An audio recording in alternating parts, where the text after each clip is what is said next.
Dalam nama Bapa dan Putra dan Roh Kudus. Amin.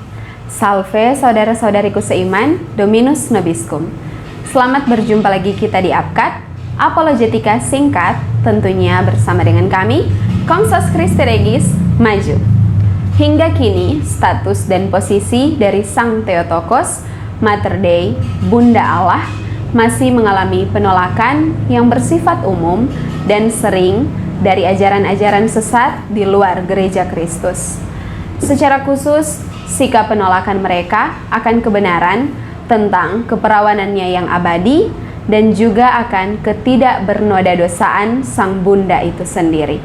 Bahkan, sikap penolakan akan dua kebenaran tentang Bunda Maria itu sungguh-sungguh diajarkan dan dipromosikan secara masif. Seperti cuplikan berikut ini. Dua orang yang punya kerendahan hati. Dari mana kita tahu mereka rendah hati? Yakobus 1. Dari Yakobus siapa?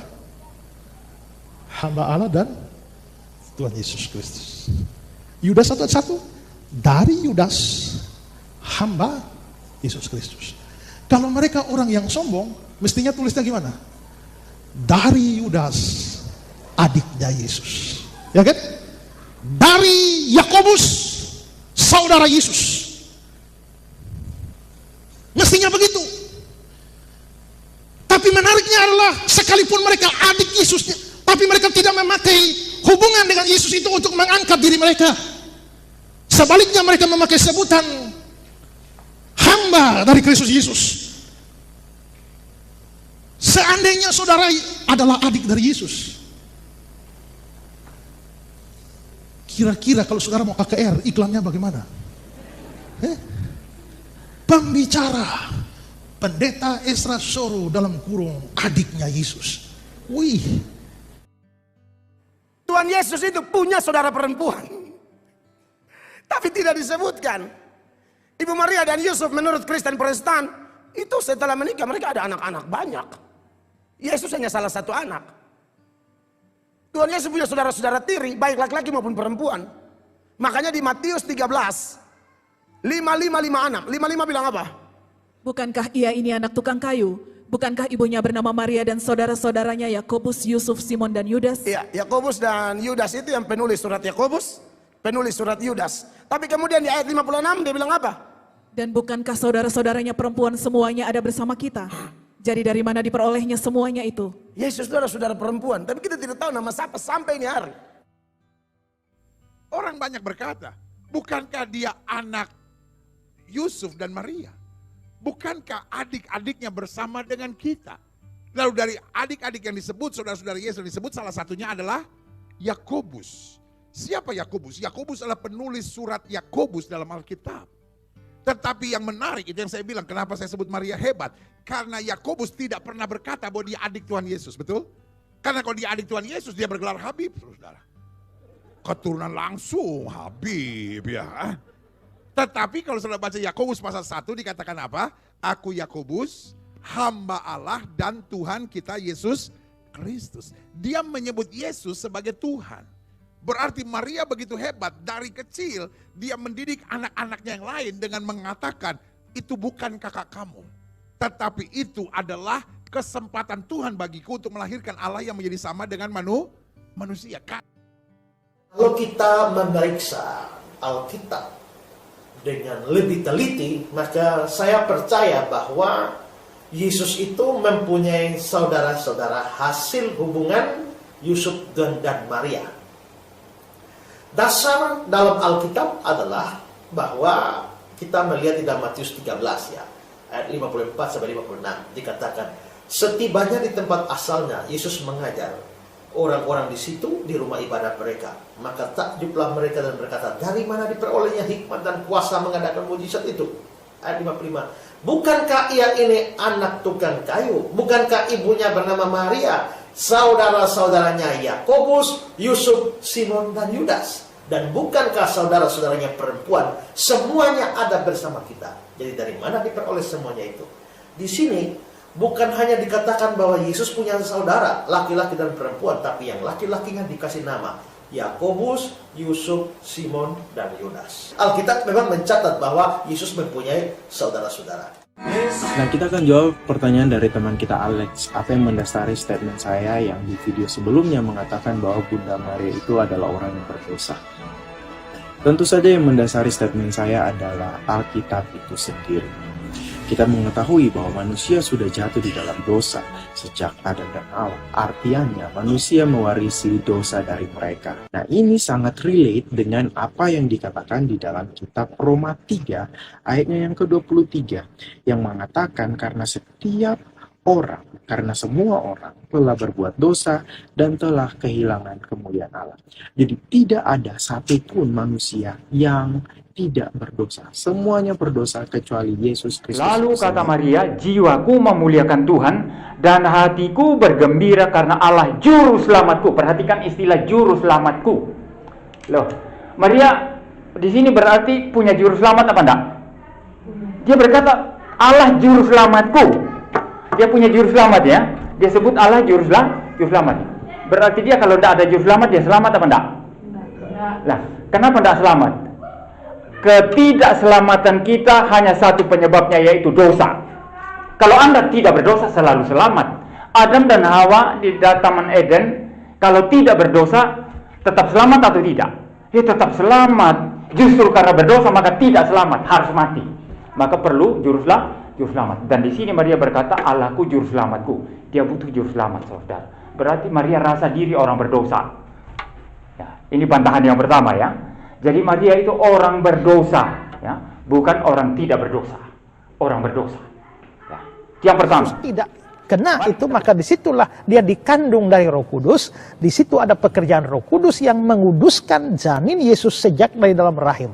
Sehingga akhirnya anak yang dilahirkan itu disebut sebagai kudus, anak Allah. Jadi kekudusan Yesus itu hasil dari pekerjaan Roh Kudus, bukan dari Maria. Karena kalau mau dari Maria nanti bisa repot. Karena Yesus itu suci, maka Maria harus suci. Nah, terus Maria suci dari mana? Kecuali bapak mamanya suci juga. Nah, kan bapak mamanya suci. Terus dari mana bapak mamanya suci? Berarti kakek neneknya mesti suci. Nah, itu terus ke atas. Semua dari atas suci semua. Jadi kesucian Yesus tidak bergantung pada Maria. Kesucian Yesus bergantung pada pekerjaan Roh Kudus. Allah ini berbuat baik kepada Maria. Tapi kalau dilihat dari sudut ayat ini atau kata ini, kata Yunani ini, Maria itu tidak layak menerima kebaikan Allah. Karena itu Calvin menafsirkan bahwa kata Yunani itu menunjuk pada undeserved favor of God. Kebaikan dari Allah yang tidak layak didapatkan.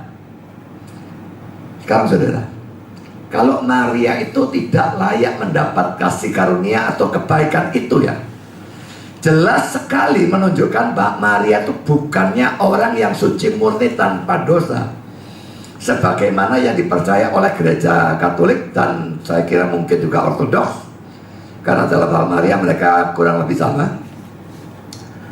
Kalau dia memang suci, ya dia layak menerima, saudara.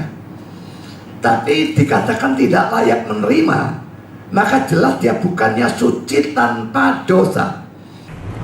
Nah, saudara-saudariku seiman, kami Apkat Komsos Christi Regis sadar bahwa telah begitu banyak uraian apologetika yang hadir dan tersedia bagi kita umat Katolik untuk menjawab berbagai sikap penolakan serangan terhadap Sang Bunda, baik yang sifatnya umum maupun khusus.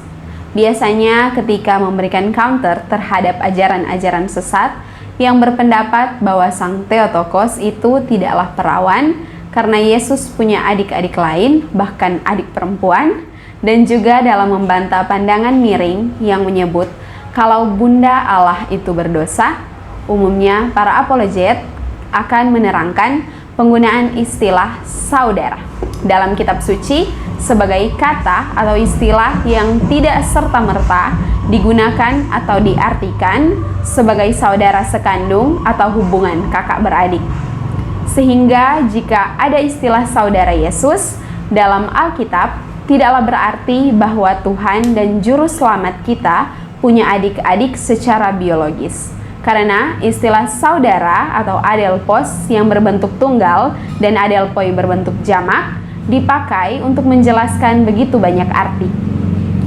Kata adelphos atau saudara memang dapat berarti saudara kandung, namun dapat juga berarti saudara seiman, saudara sebangsa, ataupun kerabat.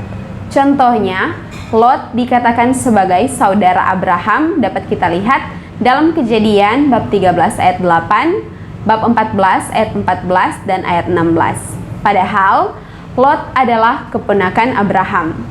Demikian pula Laban memanggil Yakub saudaranya, padahal Yakub adalah keponakannya. Atau saudara juga dapat mengacu kepada teman tanpa ada hubungan darah, seperti Daud memanggil saudara pada Yonatan.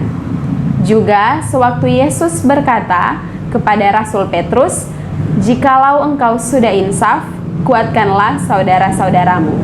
Maksudnya di sini adalah para rasul lainnya dan bukan saudara-saudara kandung Petrus. Sehingga Kristus tidaklah mempunyai adik-adik dan sungguh Sang Theotokos adalah perawan. Sedangkan untuk membuktikan bahwa Sang Theotokos tidaklah mengandung dosa dalam dirinya, para apologet kita umumnya akan menggunakan Injil Lukas bab 1 ayat 28 sebagai dasar Alkitab bahwa sang bunda sungguh terbebas dari noda dosa sejak dalam kandungan ibunya Santa Ana.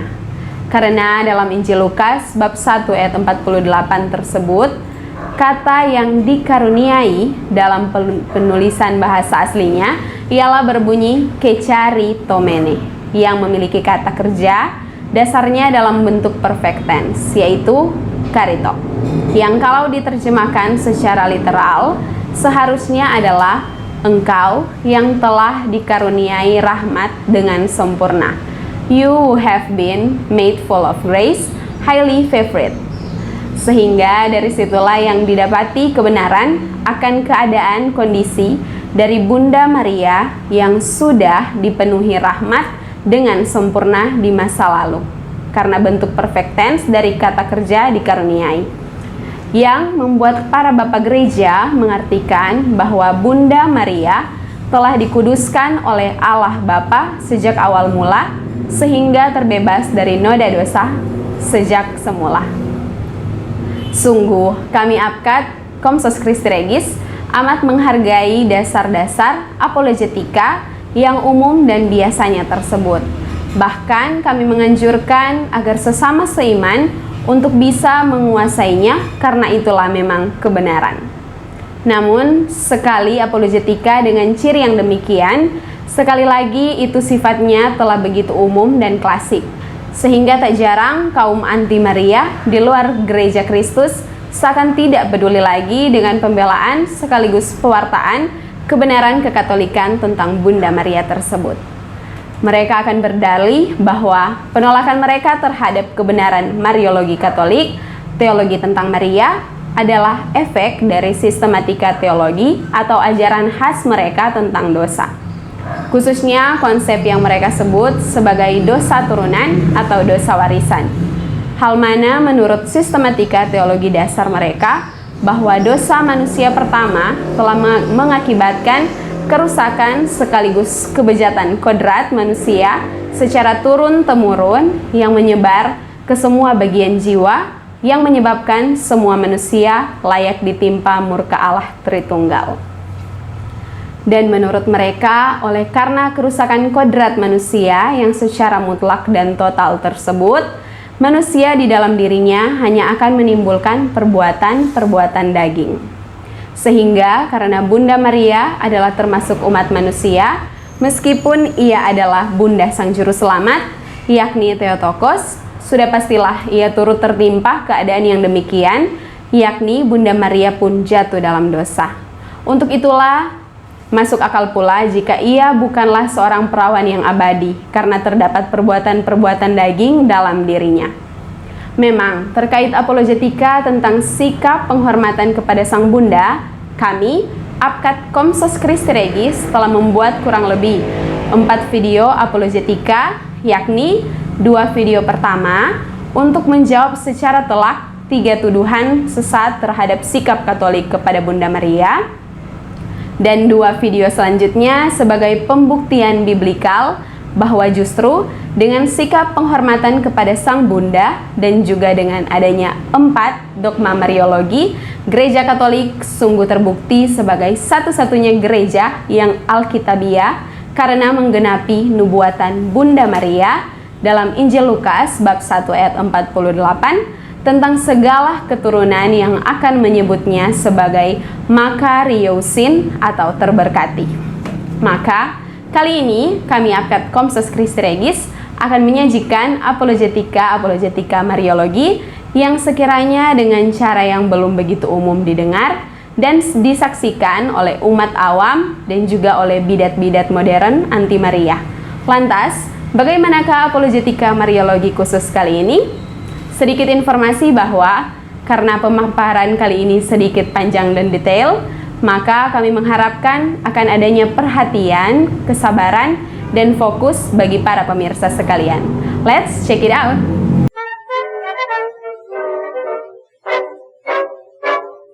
Saudara-saudariku seiman, fokus utama dalam apologetika Mariologi kali ini ialah kami bukan hanya tampil untuk membantah dengan telak tuduhan bahwa Sang Theotokos itu tidaklah perawan secara abadi dan juga hanya sekedar membungkam serangan yang mengatakan kalau Sang Theotokos itu sungguh berdosa.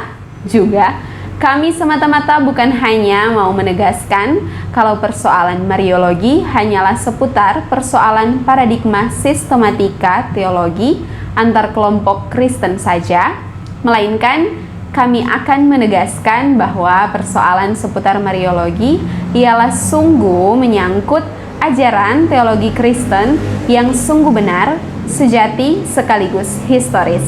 Maka kami akan memulainya dengan pertanyaan berikut. Manakah ajaran Kristen yang sejati? Mengakui bahwa Sang Theotokos itu perawan abadi tanpa noda dosa? Ataukah sikap untuk menolak hal tersebut?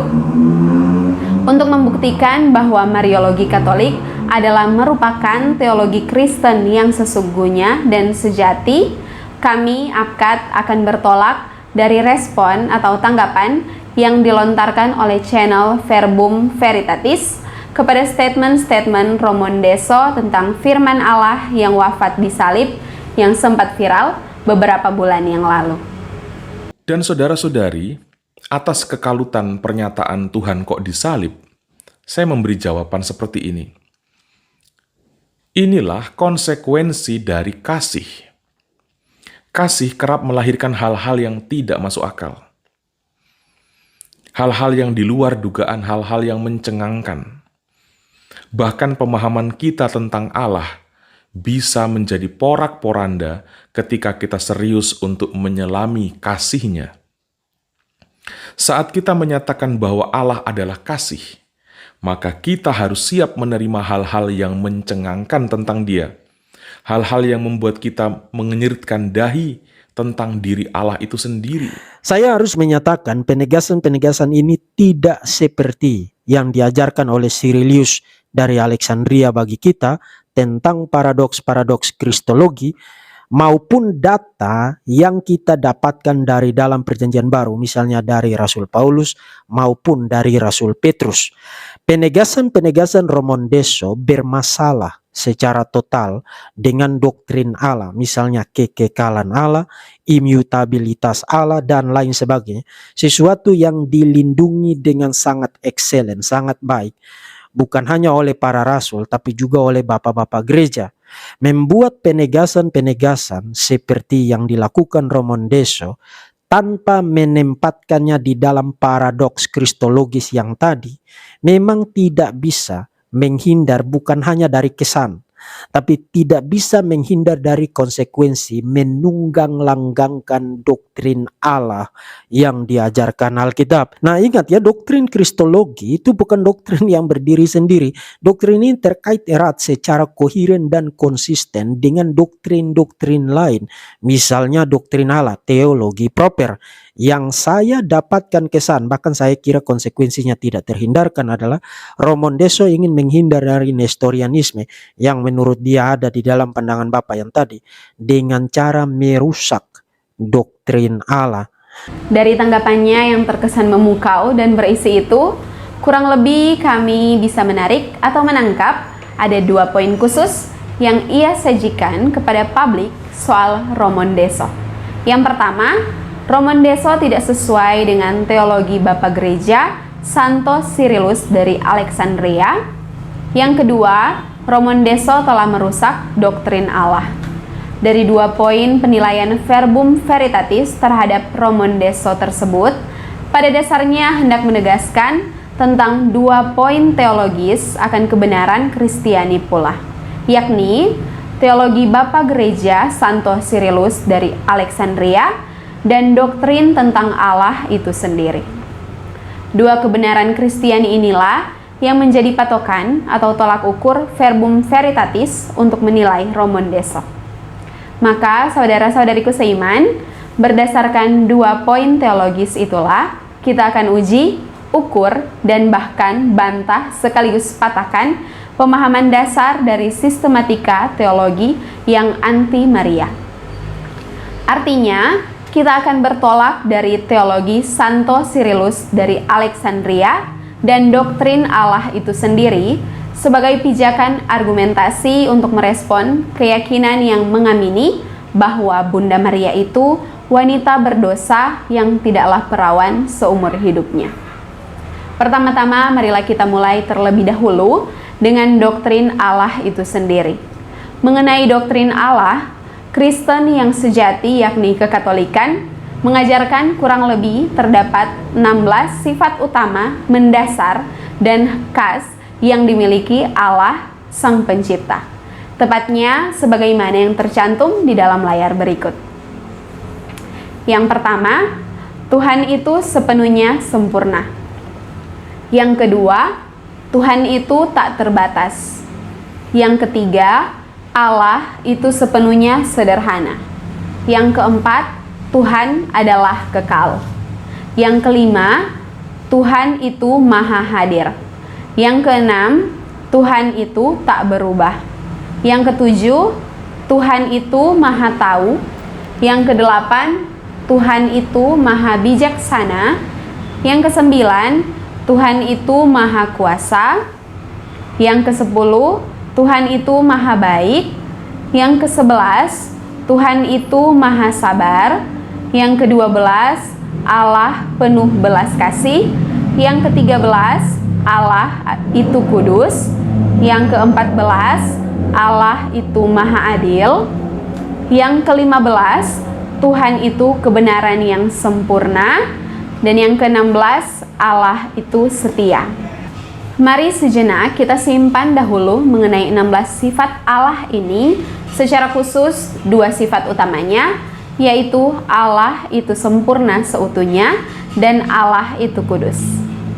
Selanjutnya berbicara mengenai teologi Santo Cyrillus dari Alexandria, secara khusus pandangannya tentang Kristologi tak bisa pula dilepaskan dalam konteks konfrontatisnya dengan bidat Nestorius sewaktu diadakannya Konsili Efesus tahun 431 Masehi.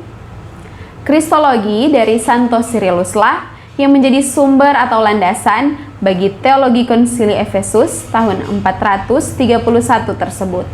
Dalam konteks perumusan teologi Konsili Efesus itu, Santo Cyrillus mengeluarkan beberapa pandangan atau karya agung terkait kristologis yang kesemuanya memiliki keterikatan atau koherensinya yang erat dan tak bisa dipisahkan atau dikutip secara parsial, cherry picking, atau pilih-pilih belaka.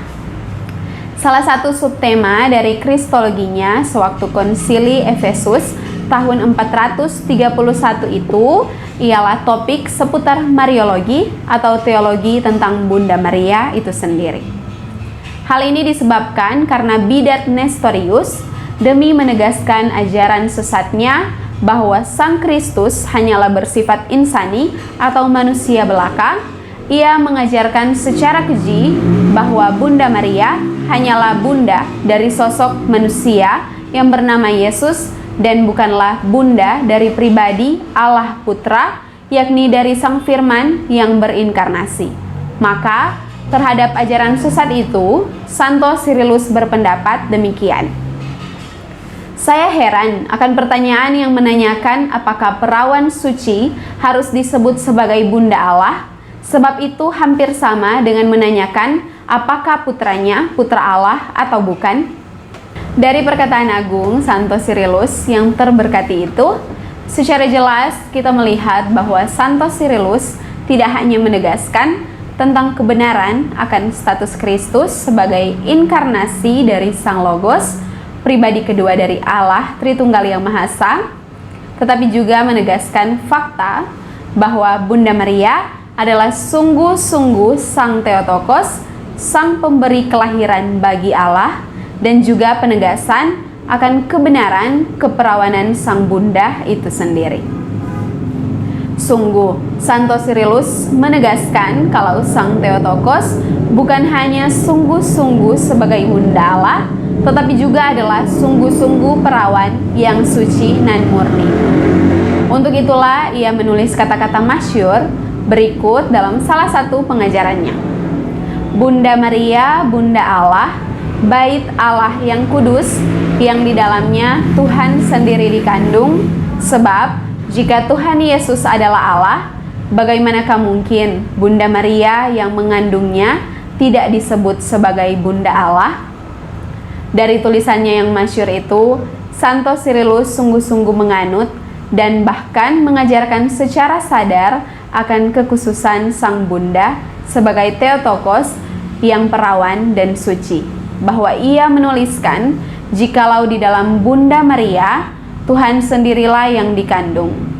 Kata-kata yang berbunyi, Tuhan sendirilah yang dikandung, sungguh menegaskan bahwa tidak ada selain Sang Firman yang berinkarnasi, yang pernah dikandung ataupun dilahirkan oleh rahim dari Sang Theotokos sendiri.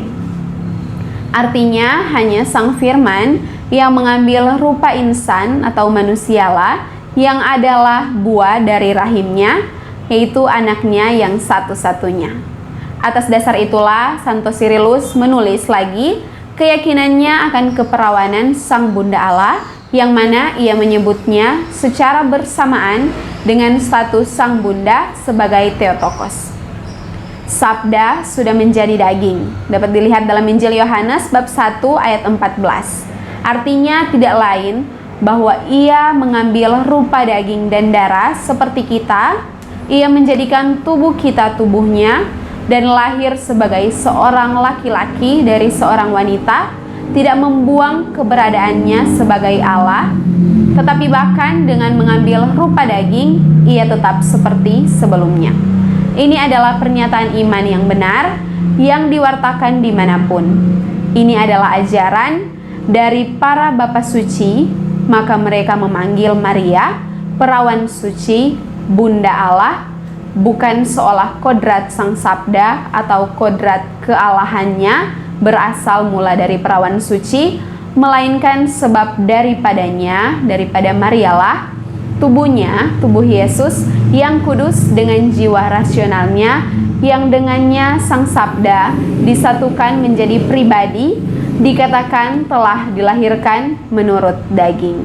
Sehingga siapapun yang mau menganut, bahkan yang hanya mengutip saja teologi Bapa Gereja Santo Cyrillus dari Alexandria, apalagi kristologinya, harus pula siap menerima ajarannya tentang Mariologi, yakni Sang Theotokos adalah perawan murni yang hanya melahirkan Sang pribadi kedua Tritunggal yang berinkarnasi dan bukan yang lain.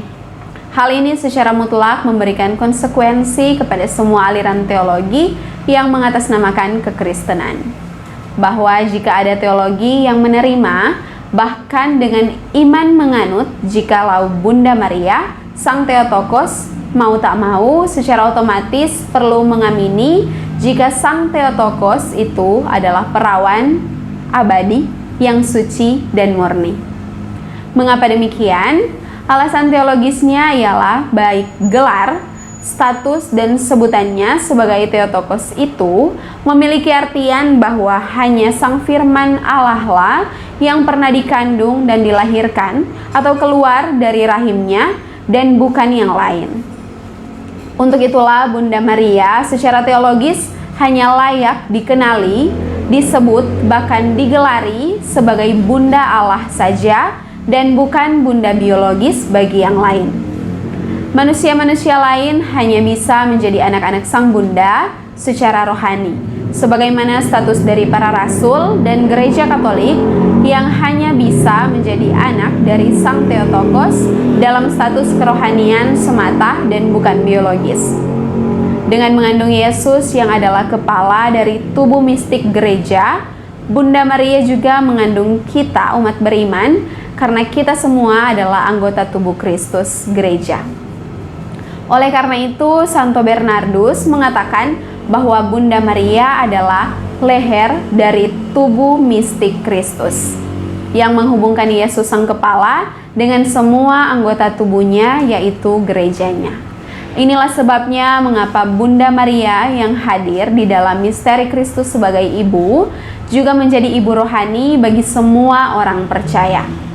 Maka dengan mengimani bahwa Bunda Maria adalah perawan abadi yang suci dan murni tanpa noda dosa, Gereja Katolik pastinya secara otomatis sungguh menganut dan menerima kebenaran ajaran ini, dan bahkan lebih layak dikatakan sebagai penganut, bahkan penjaga sejati dari ajaran teologis Konsili Efesus tahun 431 tentang Bunda Maria sebagai Theotokos, sehingga otomatis Roman Deso pastinya sejalan dengan teologi yang demikian. Lantas, bagaimanakah dengan sikap sistematika teologi anti Maria yang hingga kini menganut bahwa Bunda Allah itu wanita berdosa yang melahirkan manusia-manusia lain selain Kristus, yang di dalamnya termasuk channel Verbum Veritatis yang telah menilai Roman Deso bertentangan dengan teologi Santo Cyrillus dari Alexandria? Selanjutnya, apa kaitan antara problematika seputar Mariologi dengan doktrin Allah yang sempat kita lihat di bagian awal? Kita akan bahas dan tuntaskan pada video selanjutnya. Salam Apkat, mari kita bela iman kekatolikan kita. Salam Maria, penuh rahmat Tuhan sertamu, terpujilah engkau di antara wanita dan terpujilah buah tubuhmu Yesus. Santa Maria Bunda Allah, doakanlah kami yang berdosa ini sekarang dan waktu kami mati. Amin. Dalam nama Bapa dan Putra dan Roh Kudus. Amin.